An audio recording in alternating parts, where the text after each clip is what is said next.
തൈ നടാം നമുക്കമ്മയ്ക്കു വേണ്ടി, ഒരു തൈ നടാം കൊച്ചുമക്കൾക്കു വേണ്ടി, ഒരു തൈ നടാം 100 കിളികൾക്കു വേണ്ടി, ഒരു തൈ നടാം നല്ല നാളേക്കു വേണ്ടി, ഒരു തൈ നടാം നമുക്കമ്മയ്ക്കു വേണ്ടി, ഒരു തൈ നടാം കൊച്ചുമക്കൾക്കു വേണ്ടി, ഒരു തൈ നടാം 100 കിളികൾക്കു വേണ്ടി, ഒരു തൈ നടാം നല്ല നാളേക്കു വേണ്ടി.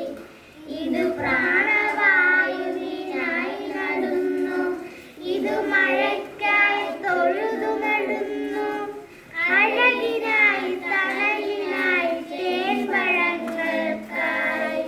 100 തൈകൾ നിറഞ്ഞു നടുന്നു. ഇത്